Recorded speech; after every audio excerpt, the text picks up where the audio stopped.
क्यों पहुंचा पाकिस्तान? सऊदी अरब से मुनीर ने क्या वॉर डील की? मुनीर की सऊदी डील भारत के लिए कितनी डेंजरस है? पाकिस्तान के नाटो प्लान की इनसाइड स्टोरी क्या है? तारीख 17 सितंबर, दिन गुरुवार का था। इस्लामाबाद से 4215 किलोमीटर दूर सऊदी अरब की राजधानी रियाद के यमामा पैलेस में बहुत हलचल थी। पूरी दुनिया का फोकस यमामा पैलेस पर था। सऊदी अरेबिया पाकिस्तान का साथ देगा अगर पाकिस्तान ने भी जवाबी न्यूक्लियर धमाके किए, क्योंकि उसके बाद आने वाले सैंक्शंस देश की आर्थिक कमर तोड़ देगा, यह बात तो तय थी। पाकिस्तान और सऊदी अरेबिया के रिश्ते कितने गहरे हैं, आप इस बात से अंदाजा लगा लो कि पाकिस्तान के एटॉमिक टेस्ट के बाद सऊदी अरेबिया ने पाकिस्तान को 50,000 बैरल तेल प्रतिदिन भेजे, वो भी free of charge. Pakistan sanction से बच पाया इसी तेल के वजह से। अरब देशों के जिस नाटो की वकालत पाकिस्तान कर रहा था, बात उससे आगे बढ़ी। पाकिस्तान के वजीर आजम शहबाज शरीफ के साथ फील्ड मार्शल आसिम मुनीर थे। शहबाज की पूरी कैबिनेट यमामा पैलेस पहुंची। सऊदी अरब के क्राउन प्रिंस मोहम्मद बिन सलमान ने पाकिस्तान से आए हाई लेवल डेलीगेशन से हाथ मिलाया, फोटो खिंचवाया।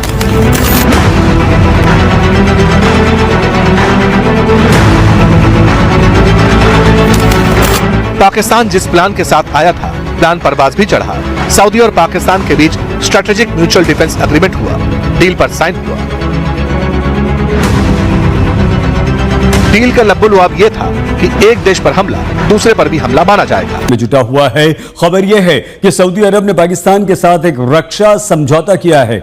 इस समझौते के अनुसार अब अगर कोई भी देश सऊदी अरब या पाकिस्तान पर हमला करता है तो उस हमले को दोनों देशों पर हमला माना जाएगा। विशेष बात यहां पर यह है कि पाकिस्तान के पास परमाणु बॉम्ब है और इस समझौते के अनुसार उस परमाणु बॉम्ब का इस्तेमाल भी हो सके। इससे पहले हमने सऊदी अरब की कई वाजिब और गैर वाजिब चीजों में मदद की है। सऊदी अरब के राजकुमार के साथ आप इस तरह से हंसी ठट्ठा कर रहे थे। सऊदी अरब भारत का बड़ा दोस्त माना जाता है, बावजूद इसके सऊदी अरब ने पाकिस्तान के साथ यह समझौता किया। मैं आज प्रधानमंत्री से पूछना चाहता हूं, विदेश मंत्री एस जयशंकर से पूछना चाहता हूं, यह विदेश नीति की नाकामी नहीं तो क्या है? पाकिस्तान सऊदी डील पर जॉइंट स्टेटमेंट रिलीज हुआ। स्टेटमेंट में कहा गया, यह समझौता दोनों देशों की सुरक्षा बढ़ाने और विश्व में शांति स्थापित करने की प्रतिबद्धता को दिखाता है। इस समझौते के तहत दोनों देशों के बीच डिफेंस कोऑपरेशन भी डेवलप किया जाएगा। सऊदी अरब भारत का भी करीबी है। पाकिस्तान और सऊदी के बीच जो डील हो, वो भारत के लिए क्या कोई खतरा है? सच्चाई ये है कि इजराइल ने जो हमला किया था कतर के ऊपर, उससे अरब और मुस्लिम देश नाराज हो गए, क्योंकि कतर इस्लामिक देश है। लेकिन इजराइल चूकने वाला नहीं। अब ये जो स्ट्रेटेजिक डिफेंस पैक्ट इन्होंने किया है कि एक के ऊपर हमला दूसरे के ऊपर हमला माना जाएगा, ये नेटो का आर्टिकल 5 है कि attack on one is treated as an attack on everyone.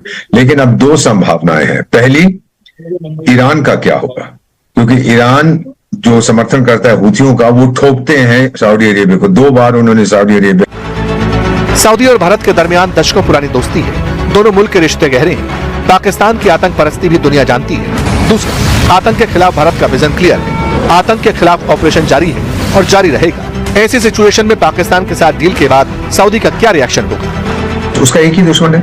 उसका दुश्मन ईरान है या 2 है, या फिर इजराइल है। और जब हमास ने हमला किया, उससे उसी समय बात हो रही थी कि सऊदी अरेबिया और इजराइल के बीच में नॉर्मल रिलेशनशिप हो जाएगी। फिर हमास का हमला हुआ, फिर इजराइल ने ठोका उनको, फिर बढ़ती गई बातें। अब वो नॉर्मल रिलेशनशिप तो होगी नहीं। मेरा अपना मानना है कि उसमें कोई दम नहीं है इस पैक्ट में। ये दिखाने के लिए अच्छा कुछ पैसे वैसे मिल जाएंगे पाकिस्तान को। तो आइए हम आपको दिखाते हैं कि सऊदी अरब और पाकिस्तान के समझौते की असली मायने क्या है। सऊदी अरब और पाकिस्तान ने क्यों किया रक्षा समझौता? मिडिल ईस्ट में इतना दखल क्यों बढ़ाने में जुटा है पाकिस्तान?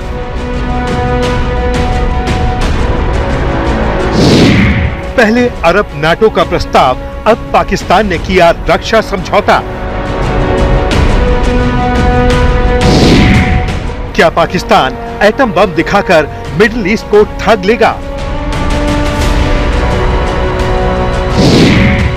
कतर पर इजरायली हमला पाकिस्तान ने फौरन मौका पा लिया। पाकिस्तान को कतर में मुस्लिम देशों के मंच पर जाने का मौका क्या मिला? पाकिस्तान ने अरब देशों पर डोरे डालने शुरू कर दिए। कतर की मीटिंग में पाकिस्तान ने अपने एटम बम का प्रचार करके सऊदी अरब के साथ नई डील कर ली है। सऊदी अरब के क्राउन प्रिंस मोहम्मद बिन सलमान और पाकिस्तानी प्रधानमंत्री शहबाज शरीफ ने एक रक्षा समझौते पर साइन किए हैं। इस समझौते के तहत एक देश पर हमला दूसरे पर भी हमला माना जाएगा। इस समझौते के तहत मिलिट्री सहयोग किया जाएगा। इसमें जरूरत पड़ने पर पाकिस्तान के परमाणु हथियारों का इस्तेमाल भी शामिल है। आपको बता दें कि शहबाज शरीफ के साथ पाकिस्तानी सेना प्रमुख आसिम मुनीर, उप प्रधानमंत्री इशाक डार, रक्षा मंत्री ख्वाजा आसिफ, वित्त मंत्री मोहम्मद औरंगजेब और हाई लेवल डेलीगेशन सऊदी पहुंचा है। जिस वक्त इस रक्षा समझौते पर साइन किए जा रहे थे, तब पाकिस्तानी सेना प्रमुख आसिम मुनीर भी वहां मौजूद थे। चूंकि पाकिस्तान दशकों से अपने सैनिकों को सऊदी अरब में तैनात करता आया है, इसलिए साझा बयान में ये कहा गया कि ये समझौता 8 दशकों के भाईचारे, इस्लामी एकजुटता और साझा रणनीतिक हितों पर आधारित है। जब से पाकिस्तान को मिडिल ईस्ट के देशों ने कतर में अपने मंच पर बुलाया, पाकिस्तान कुछ ज्यादा ही फूल के कुप्पा हो गया। इस मीटिंग में न सिर्फ पाकिस्तान ने परमाणु ताकत होने का घमंड दिखाया, बल्कि अरब देशों को भड़काया और उकसाया भी। और अब कतर, सऊदी अरब, यूएई, जॉर्डन और बाकी अरब देश इस समय एक सुर में कह रहे हैं कि अब अमेरिका पर भरोसा नहीं। आपको बता दें कि कतर में मुस्लिम देशों के नेताओं के साथ पाकिस्तान के प्रधानमंत्री, रक्षा मंत्री और विदेश मंत्री पहुंचे तो उन्होंने मुस्लिम देशों के लिए नाटो जैसा सुरक्षा चक्र बनाने का प्रस्ताव रखा। अब पाकिस्तान दुनिया को ये बता रहा है कि कितना बढ़िया आइडिया उसने खाड़ी देशों को दे दिया है। पाकिस्तान चाहता है कि अरब देश नाटो जैसा कोई संगठन खड़ा कर दे। ख्वाजा आसिफ ने जियो टीवी के शो में आरोप लगाया कि अमेरिकी नेता इजराइल से रिश्वत लेते हैं। ख्वाजा आसिफ ने कहा कि अमेरिकी नेता इजराइल की पेरोल पर हैं। इस तरह से पाकिस्तान ने अरब देशों की नजर में बढ़िया बनने के चक्कर में इजराइल और अमेरिका से भी पंगा ले लिया है। इस तरह से पाकिस्तान ने अपने एटम बम का रौब दिखाकर सऊदी अरब को रक्षा समझौते के लिए पटा लिया। मिडिल ईस्ट के मुस्लिम देशों के बीच पाकिस्तान ये भी बता रहा है कि उसके पास ऐसे परमाणु हथियार और ऐसे मिसाइल सिस्टम हैं जो पूरे मिडिल ईस्ट और इजराइल तक मार कर सकते हैं। कुछ रिपोर्टों में कहा गया है कि पाकिस्तान ऐसे हथियार भी डेवलप कर रहा है जो अमेरिका तक पहुंच सकते हैं। आपको बता दें कि मिडिल ईस्ट के 57 मुस्लिम देशों में तभी से उथल पुथल मची हुई है जब से इजराइल ने कतर पर हमला किया। अरब मुल्कों का गुस्सा सिर्फ इजराइल से नहीं बल्कि अमेरिका और ट्रंप से भी है। उनका आरोप है कि ट्रंप को पहले से सब पता था, लेकिन उन्होंने ना तो रोका और न ही कतर को चेतावनी दी। इजरायली अधिकारियों ने साफ कहा कि हमले से 1 घंटा पहले नेतन्याहू ने ट्रंप को जानकारी दे दी थी। ऐसे में सवाल यही है कि अगर ट्रंप सच में मध्यस्थ थे तो उन्होंने कार्रवाई रोकने की कोशिश क्यों नहीं की। आपको बता दें कि डोनाल्ड ट्रंप ने कतर पर हमले को लेकर बड़ी बेपरवाही से कहा था कि हमले की जानकारी इजराइल ने दी तो थी, लेकिन दुर्भाग्य से हमले रोकने में बहुत देर हो चुकी थी। और अब सऊदी अरब ने पाकिस्तान के साथ रक्षा समझौता कर लिया है। इस समझौते के तहत एक देश पर हमला दूसरे पर भी हमला माना जाएगा। क्योंकि भारत और पाकिस्तान एक दूसरे के दुश्मन हैं, इसलिए इस रक्षा समझौते को लेकर भारत की प्रतिक्रिया भी आई है। विदेश मंत्रालय के प्रवक्ता रणधीर जायसवाल ने कहा कि हमने सऊदी अरब और पाकिस्तान के बीच रणनीतिक पारस्परिक रक्षा समझौते के हस्ताक्षर की रिपोर्ट्स देखी हैं। सरकार को इस बारे में मालूम था कि ये विचाराधीन था और दोनों देशों के बीच लंबे समय से चली आ रही व्यवस्था को औपचारिक बनाता है। हम इस घटना के प्रभावों का अपनी राष्ट्रीय सुरक्षा, क्षेत्रीय और वैश्विक स्थिरता के संदर्भ में अध्ययन करेंगे। सरकार भारत के राष्ट्रीय हितों की रक्षा करने और सभी क्षेत्रों में व्यापक राष्ट्रीय सुरक्षा सुनिश्चित करने के लिए प्रतिबद्ध है। आपको बता दें कि पाकिस्तान ने सऊदी जैसा रक्षा समझौता अमेरिका के साथ भी किया था। 1989 में ये समझौता टूट गया था। उससे पहले भारत पाकिस्तान के बीच 2 जंग हुई, लेकिन एक में भी अमेरिका ने उसकी सीधे मदद नहीं की। अब सवाल यही है कि अगर भविष्य में भारत और पाकिस्तान के बीच कुछ हुआ तो क्या सऊदी अरब इसमें कूदेगा? आज तक की इससे पहले हमने सऊदी अरब की कई वाजिब और गैर वाजिब चीजों में मदद की है। सऊदी अरब के राजकुमार के साथ आप इस तरह से हंसी ठट्ठा कर रहे थे। सऊदी अरब भारत का बड़ा दोस्त माना जाता है, बावजूद इसके सऊदी अरब ने पाकिस्तान के साथ यह समझौता किया। मैं आज प्रधानमंत्री से पूछना चाहता हूं, विदेश मंत्री एस जयशंकर से पूछना चाहता हूं, यह विदेश नीति की नाकामी नहीं तो क्या है? आखिर क्या मजबूरी है कि सऊदी अरब जो है वो पाकिस्तान से इस तरह का समझौता कर रहा है? सऊदी अरब जैसे देश ये दोहरे मापदंड का शिकार हैं, ये दोगले हैं। पाकिस्तान हिमाकत करेगा हमला करने की तो हम उसका मुंह तोड़ जवाब देंगे। अरे साहब, हिम्मत दिखाइए। तमाम देशों से अपने जन्मदिन पर आप बधाइयां मंगवा लेते हैं, उससे हमारी विदेश नीति पर कोई असर नहीं पड़ रहा है, जो कि बार बार प्रमाणित हो रहा है। अमेरिका में, सऊदी अरब में, जापान में जाकर रॉक शोज करना, यानी एनआरआईज के सामने बड़े बड़ी चुनावी सभाएं करना, इससे विदेश नीति पर कोई असर नहीं पड़ने वाला है। कहा गया है यह समझिए। अब आप ये एक्सक्लूसिवली मैं आपको दिखा रहा हूं। पाक सऊदी में डील, भारत पर असर। विजय, थोड़ा सा जूम इन करिए आप जरा। क्या पाकिस्तान से डिफेंस डील के बाद भारत और सऊदी अरब के संबंधों में फर्क पड़ेगा? प्लीज जूम इन करिए, वहां से आप चाहें तो कट कर सकते हैं। ये देखिए, कट कर सकते हैं आप शहबाज शरीफ को भी। मेरा सवाल है, क्या पाकिस्तान से डिफेंस डील के बाद भारत और सऊदी अरब के संबंधों में फर्क पड़ेगा? अब देखिए, टीआरटी वर्ल्ड के हवाले से भारत के साथ हमारे संबंध पहले से कहीं अधिक मजबूत, हम इसे आगे बढ़ाते रहेंगे, यह सऊदी अरब के एक ऑफिशियल ने कहा है। मैं चाहूंगा ये वाली वॉल लीजिए, ब्रेकिंग और शॉट लीजिए और सीधे चलिए प्रोफेसर राजन सर के पास। राजन सर, देयर यू गो। ये बहुत बड़ी खबर है राजन सर। मेरा आपसे सवाल यह है, और आप सोचिए सर जरा, सऊदी अरब क्या कर रहा है? ये वो सऊदी अरब है, ये वो एमबीएस है जिनके लिए मोहम्मद बिन सलमान के लिए इमरान खान ड्राइव करके गाड़ी में लेके जाते हैं और फिर उनको न्यूयॉर्क में मैसेज आता है, हमारा एयरक्राफ्ट वापस करो। मुझे बताइए, ये ऐसा डिसीजन है क्या, ये जो टिकेगा? आपको लगता है ये डील? देखिए निशांत, ये बहुत ही इंपॉर्टेंट डेवलपमेंट है मेरे हिसाब से। बड़े ही ये सिंबॉलिक है। मुझे नहीं लगता है कि ये बहुत टिकना इसका उस ढंग से मुश्किल है, क्योंकि देखिए, लेकिन यह सच्चाई है कि दोनों देश में एक तरह से, खासकर सऊदी अरब में, उनको लगता है कि उनकी सिक्योरिटी, ईरान से उनको डर रहता है, कई बार इजराइल से भी डर रहता है, अमेरिका उनका प्रोटेक्शन देता है। और यह भी पहले बता दूं कि यह कोई डील भले ही पैक्ट नया एग्रीमेंट है, लेकिन पहले भी सऊदी जो किंगडम है उसका प्रोटेक्शन पाकिस्तानी आर्मी देता रहा है। पहले भी जो सऊदी फोर्सेस है उसको पाकिस्तानी आर्मी ट्रेन भी किया है। तो एक तरह से इस ढंग का एक हिस्ट्री है उनका डिफेंस कॉर्पोरेशन का। लेकिन अभी कुछ दिनों से यह हुआ था कि पाकिस्तान पैसे चाह रहा था, उनको पैसे की काफी किल्लत हो रही थी, तो वैसे में सऊदी अरब उनको पैसे दे रहा था और पाकिस्तान सिक्योरिटी स्ट्रेंथन करने की कोशिश कर रहा था। लेकिन अभी जो कतर पे हुआ है, कतर में जो इजराइल ने अटैक किया है, तो उससे जो छोटे छोटे देश हैं वो काफी डर गए हैं उस, और उसी में सऊदी अरब जानते हैं छोटा देश है लेकिन काफी रिच कंट्री है। तो पाकिस्तान को लगता है कि हम उनको सिक्योरिटी प्रोवाइड करेंगे और सऊदी अरब से जो उनके पैसे हैं वहां पे उनके माध्यम से इन्वेस्ट करवा सकते हैं। लेकिन दिक्कत यह है कि मुझे यह सवाल आपसे भी जानना है कि आप क्या सोचते हैं कि अगर कल के समय भारत का पाकिस्तान से युद्ध होता है, तो जो डिफेंस पैक्ट में कहा गया है कि एक पे अटैक दूसरे पे अटैक माना जाएगा, तो क्या भारत का युद्ध क्या सऊदी अरब से माना जाएगा? यह सोचने वाली बात है। सऊदी अरब को मुझे लगता है कि भारत के साथ सऊदी अरब के अच्छे संबंध में बता दूं, प्राइम मिनिस्टर मोदी के संबंध वहां के जो किंग है उनसे काफी अच्छे हैं, जो प्रिंस है उनसे काफी अच्छा है। सऊदी अरब ने काफी कमिट किया है इंडिया में इन्वेस्टमेंट के लिए।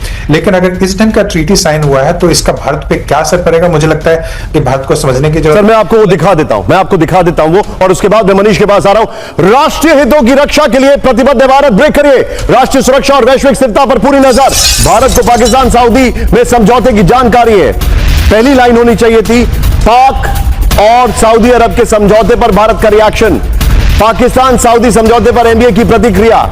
दोनों देशों ने पहले से मजबूत संबंधों को किया औपचारिक, एनडीए ने कहा। सीधे बिग बॉल पर आइए, अब मैं आपको कुछ दिखा रहा हूं, और ये ब्रेकिंग और शॉर्ट, विजय शॉर्ट्स जो है वो पहले वाले जो थे वही वाले इस्तेमाल करेगा इस ब्रेकिंग के साथ। आइए जरा पहले ये देखिए, सऊदी अरब और पाकिस्तान में डिफेंस डील क्यों?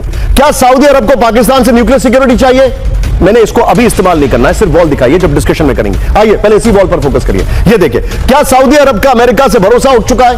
नेक्स्ट दिखाइए। बड़ा सवाल, क्या कतर पर हमले के बाद मिडिल ईस्ट में अमेरिका से ट्रस्ट डेफिसिट बढ़ा रहा है? विश्वास घट गया क्या अमेरिका के ऊपर से? नेक्स्ट दिखाइए जो बड़ा सवाल है, क्या सऊदी अरब को इजराइल से हमले की आशंका है? नेक्स्ट दिखाइए जो हमारा, क्या सऊदी अरब को यमन से हमले की आशंका है? ये वॉल लीजिएगा, भारत का रिएक्शन हो, पहले वाले शॉट्स लीजिएगा। मनीष के पास चलिए। मनीष, भारत का क्या टेक है अभी तक? देखिए, भारत सरकार ने अपने आधिकारिक बयान में, मेरा सवाल ये है, अब मेरा सवाल सर पूछ रहा हूं मैं आपसे। पहला तो, जिस दिन यमन ने सऊदी अरब पर अटैक करने की कोशिश की, क्या पाकिस्तान बचाव करेगा? क्योंकि पाकिस्तान तो कभी बचाव करता ही नहीं है, यमन के खिलाफ जा ही नहीं सकता। दूसरा सवाल, क्या पाकिस्तान न्यूक्लियर प्रोटेक्शन दिखाकर क्या न्यूक्लियर वेपन दे भी सकता है? क्योंकि जो हमारे पास इंटेल आता है वो ये कहता है कि पाकिस्तान की न्यूक्लियर वेपन भी अमेरिका के अंडर में है। अब मुझे बताइए कहानी क्या है? देखिए, शाहीन 3 की रेंज जो है 2750 किलोमीटर के लगभग है। वो पूरे मिडिल ईस्ट को कवर कर सकता है पाकिस्तान में रहते रहते। 1989 का एक रिपोर्ट है, लीक्ड इंटेलिजेंस रिपोर्ट, जो ये कहता है सऊदी अरब ने उस समय क्लेम किया था कि जब भी हम चाहें पाकिस्तान का न्यूक्लियर मिसाइल समन कर सकते हैं, क्योंकि $30 बिलियन सऊदी ने दिया है कौता प्लांट के लिए सिर्फ। तो ये जो न्यूक्लियर प्रोलिफरेशन का जो होड़ शुरू कर दिया है शहबाज शरीफ ने और आसिफ मुनीर ने, ये कहां जाके थमेगा ये भगवान जानता है। क्योंकि अगला इनके खेमे में आने वाले एक देश में इजिप्ट सबसे पहला होगा, इसमें कोई डाउट नहीं होना चाहिए हमारे मन में। क्योंकि अगर इजिप्ट भी इनके साथ साइन कर जाता है तो सारे जो सुन्नी मुस्लिम देश जो हैं इनके साथ एक इस्लामिक नेटो बना देंगे, जिसमें न्यूक्लियर प्रोटेक्शन देगा पाकिस्तान। ये अपने आप में बहुत बड़ी खतरे की घंटी है, जिसके बारे में प्रोफेसर अमिताभ ने भी जिक्र किया था। तो इसको हमें बहुत ध्यान से देखना होगा। भारत सरकार देख रही है, हो सकता है इसकी प्रतिक्रिया 2-3 दिन और में आ जाए। इवन इंडोनेशिया इसके इस गुट में आने की संभावना है, जिसपे मैं लिख भी चुका हूं। अब आपने पढ़ा भी है। Over to you. सबके बीच में एक बड़ी खबर मैं आपको बता दूं, हमारे जितने भी दर्शक हैं, विजय हमारी नेक्स्ट ब्रांडिंग पर आइए। अब एक बड़ी खबर आ रही है, मनीष झा इसको ब्रेक कर रहे हैं। There you go, the magic begins. ये भगवान जानता है, क्योंकि अगला इनके खेमे में आने वाले एक देश में इजिप्ट सबसे पहला होगा, इसमें कोई डाउट नहीं होना चाहिए हमारे मन में। क्योंकि अगर इजिप्ट भी इनके साथ साइन कर जाता है तो सारे जो सुन्नी मुस्लिम देश जो हैं इनके साथ एक इस्लामिक नेटो बना देंगे, जिसमें न्यूक्लियर प्रोटेक्शन देगा पाकिस्तान। ये अपने आप में बहुत बड़ी खतरे की घंटी है, जिसके बारे में प्रोफेसर अमिताभ ने भी जिक्र किया था। तो इसको हमें बहुत ध्यान से देखना होगा। भारत सरकार देख रही है, हो सकता है इसकी उनके पास एक लॉजिक हो कि वो क्यों हटाना चाहते हैं 25। Graceful exit, you right Manish. ये चिंताजनक खबर ट्रंप के लिए है और इसकी डिटेलिंग आपको मनीष और बताएंगे। लेकिन आज की बड़ी खबर, ब्रेकिंग और शॉर्ट सीधा आइए पाकिस्तान और सऊदी अरब में बड़ी डिफेंस डील। ब्रेक करिए जरा। कतर में इजरायली हमले के बाद नेटो की तरह से समझौता, एक देश पर हमला, दोनों देशों पर हमला माना जाएगा।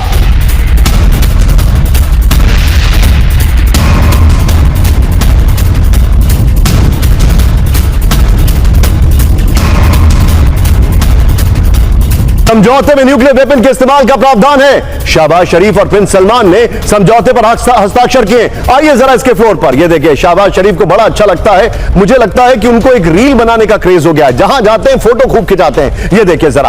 अब बड़ी खबर आपके सामने, पाकिस्तान और सऊदी अरब में डिफेंस डील हो गई है। कतर में इजराइल के हमले के बाद पाकिस्तान सऊदी अरब में रक्षा समझौता है। समझौते के मुताबिक एक देश पर हमला, दोनों देशों पर हमला माना जाएगा। यह बहुत बड़ी बात है। समझौते में पाकिस्तान के परमाणु हथियार के इस्तेमाल का प्रावधान है। दोनों देशों में किसी भी हमले के खिलाफ जॉइंट ऑपरेशन पर सहमति है। समझौते के तहत दोनों देशों के बीच डिफेंस कोऑपरेशन भी डेवलप होगा। ओआईसी समिट में जॉइंट डिफेंस फोर्स की मांग के बीच पाकिस्तान सऊदी अरब में समझौता। सऊदी अरेबिया पाकिस्तान का साथ देगा अगर पाकिस्तान ने भी जवाबी न्यूक्लियर धमाके किए, क्योंकि उसके बाद आने वाले सैंक्शंस देश की आर्थिक कमर तोड़ देगा, यह बात तो तय थी। पाकिस्तान और सऊदी अरेबिया के रिश्ते कितने गहरे हैं, आप इस बात से अंदाजा लगा लो कि पाकिस्तान के एटॉमिक टेस्ट के बाद सऊदी अरेबिया ने पाकिस्तान को 50,000 बैरल तेल प्रतिदिन भेजे, वो भी free of charge. Pakistan sanction से बच पाया इसी तेल के वजह से। इस हफ्ते उसी नवाज शरीफ के छोटे भाई और पाकिस्तान के मौजूदा प्रधानमंत्री शहबाज शरीफ रियाद पहुंचते हैं। नई दिल्ली के साथ घमासान के कुछ ही महीने बाद अपने पुराने दोस्त के साथ एक ऐतिहासिक समझौता पर हस्ताक्षर करते हैं। पाकिस्तान और सऊदी अरेबिया के बीच स्ट्रेटेजिक म्यूचुअल डिफेंस अग्रीमेंट अब दोनों देशों के बीच में एक फॉर्मल मिलिट्री अलायंस कायम कर चुका है, जिसके बाद एक मुल्क पर हमला दोनों देशों पर वार माना जाएगा। वैसे तो बाकी दुनिया इसे इजरायली अटैक से सऊदीज को बचाने के लेंस से देख रही है, पाकिस्तान के न्यूक्लियर अम्ब्रेला का एक्सटेंशन माना जा रहा है। लेकिन अगर सोचिए, अगर दोहा के बीच में इजराइल हमला कर सकता है और अमेरिका का इतना अच्छा दोस्त होने के बावजूद अमेरिका कतर पर यह हमला होने देता है, तो भाई पूरे बाकी जो गल्फ के देश हैं वो अपनी अपनी सुरक्षा के लिए कुछ काम तो करेंगे। लेकिन भारत के लिए यह स्ट्रेटेजिक म्यूचुअल डिफेंस एग्रीमेंट एक नई सरदर्दी बनकर आई है। न्यू दिल्ली के लिए अब यह सवाल अहम होता है कि कल मानिए एक बार फिर समय आता है जब भारत और पाकिस्तान जंग के मैदान में आमने सामने खड़े हो जाते हैं, क्रिकेट के पिच पर नहीं, असली मैदान में, तो क्या उसका साथ सऊदी अरेबिया फिर से देगा? और अगर सऊदी अरेबिया पाकिस्तान का साथ देगा तो इस स्थिति में उन 25 लाख भारतीयों का क्या होगा जो सऊदी अरेबिया में आज के डेट में काम करते हैं? इससे पहले कि हम इस सवाल का जवाब ढूंढे, इस पर फोकस करें, आपको जल्दी से यह भी बता दूं कि यह डील हमारे लिए इस हफ्ते मिडिल ईस्ट से इकलौती बुरी खबर नहीं है। अब यह भी खबर आ रही है कि अमेरिका ने भारत के लिए ईरान के चाहबार पोर्ट पर जो सैंक्शन एग्जेम्पशन था, सालों से जो एग्जेम्पशन चला आ रहा था, उसे अब खत्म कर दिया है। अभी तक अमेरिका ने भारत को इस पोर्ट पर सैंक्शन से राहत देकर रखी थी, लेकिन अब की बार ट्रंप सरकार ने मोदी को दोस्त बुलाते हुए उसी के पीठ पर फिर से खंजर भोंक दिया है। अगर ये सैंक्शंस नहीं हटते हैं तो भारत का अफगानिस्तान और सेंट्रल एशियन कंट्रीज के साथ ट्रेड बहुत बुरी तरीके से इंपैक्ट हो सकता है। मिडिल ईस्ट में भारत को बैक टू बैक झटके लगने के बाद अब सबको कम से कम यह पता चल गया है कि डिप्लोमेसी एक लीडर के लिए बर्थडे विशेस या अवार्ड्स या ऑनर्स या ग्रैंड वेलकम पर आकर खत्म नहीं होती है, बल्कि पर्सनल ब्रांडिंग से आगे डिप्लोमेसी का मकसद होता है देश के लिए नेशनल इंटरेस्ट को सिक्योर करना। अनफॉर्चुनेटली भारत की डिप्लोमेसी और फॉरेन पॉलिसी अब सिर्फ और सिर्फ एक इंसान की पर्सनल पीआर मशीनरी बनकर रह गई है, जिसका खामियाजा अब पूरे देश को भुगतना पड़ रहा है। सोचो, जिस दिन व्हाट्सएप अंकल्स बुर्ज खलीफा पर हैप्पी बर्थडे मोदी जी वाले वीडियोस फॉरवर्ड कर रहे थे, उसी दिन पड़ोस वाले देश में पाकिस्तानी लीडरशिप अपने एंटी इंडिया अलायंस को और मजबूत करता दिख रही थी। वो आज by the way laser eyes भी आसपास नहीं दिखते हैं। पहले यूएस से बात नहीं बना पाए, फिर मिडिल ईस्ट से रिजेक्शन मिलने लगा, चाइना एससीओ में भी वो नहीं दिखे, और अब पाकिस्तान को आइसोलेट करने में बिल्कुल नाकाम रहे हैं हमारे जयशंकर जी। लेकिन माइक्रोफोन दे दो, इंस्टाग्राम के लिए बाइट बिल्कुल तैयार मिलेगी आपको। And where was the U.S. in this process? Well, the U.S. was in the United States. I mean, obviously there were तो देशभक्त के आज के एपिसोड में कुछ कड़वे सच। सबसे पहले तो पाकिस्तान सऊदी डिफेंस डील को करीबी से समझने की कोशिश करेंगे। इस डील के पीछे जियोपॉलिटिकल और हिस्टोरिकल कॉन्टेक्स्ट क्या है उसे देखने की कोशिश करेंगे, और क्यों आखिर सऊदी अरेबिया आज अपनी सिक्योरिटी के लिए पाकिस्तान के पास जाने पर मजबूर हो गया है।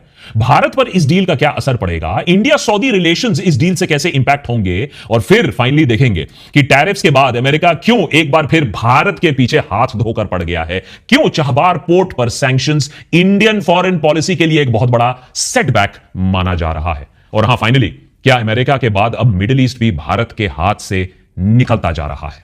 यह बात आज सबको मालूम है कि पाकिस्तान ने अपने न्यूक्लियर बॉम्ब को बनाने के लिए साम दाम दंड भेद सब का प्रयोग किया था। पाकिस्तान के पास पैसा उतना था नहीं, लेकिन father of Pakistan nuclear bomb Abdul Qadeer Khan ने advance centrifuge technology 1980s 1990s में सीक्रेटली पाकिस्तान के अंदर स्मगल कराया। न्यूक्लियर टेक्नोलॉजी का ट्रेड भी किया, इलीगल ट्रेड भी किया लिबिया जैसे, ईरान जैसे देशों के साथ। इन सब बातों को बाय द वे खान खुद मान चुके हैं, मैं नहीं कह रहा हूं। लेकिन जिस बात की चर्चा कम होती है वो ये कि कैसे सऊदी पेट्रो डॉलर्स ने पाकिस्तान के न्यूक्लियर प्रोग्राम को इतने सालों से जिंदा रखा। इस बात का जिक्र खुद पाकिस्तान के ब्रिगेडियर जनरल फिरोज खान ने अपने किताब eating grass the making of the Pakistani bomb में खुद लिखा है। अमेरिका से एड और आईएमएफ से लोन की तो खूब बातें होती रहती हैं पाकिस्तान के संदर्भ में, लेकिन इसकी कम कि 1960 से ही पाकिस्तान को बेशुमार एड मिलता आया है सऊदी अरेबिया से।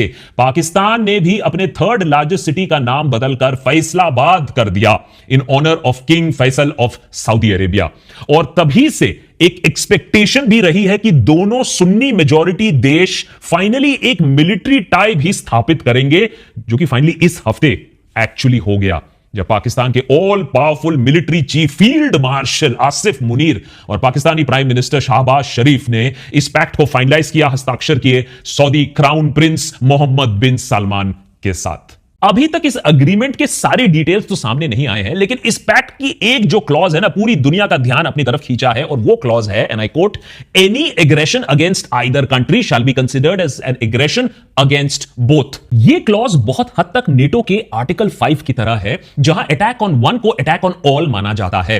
जैसा कि आपने वीडियो में देख लिया किस तरह भारतीय मीडिया चीख चिल्ला रहा है। भारतीयों का कहना है कि अगर हमने जो है ना सऊदीया की हर जायज़ नाजायज़ जो है ना मदद की है, अगर अब हमारी जंग अगर पाकिस्तान से हुई तो सऊदीया हमारा तेल भी बंद कर देगा। आज के लिए इतने। मज़ीद अगर इस तरह की रिएक्शन वीडियो देखनी है तो हमारे चैनल को सब्सक्राइब कर लें। वीडियो पसंद आई तो वीडियो को लाइक और दोस्तों के साथ शेयर ज़रूर कर लें। इंशाल्लाह मिलते हैं किसी नेक्स्ट वीडियो में, तब तक के लिए अल्लाह निगहबान।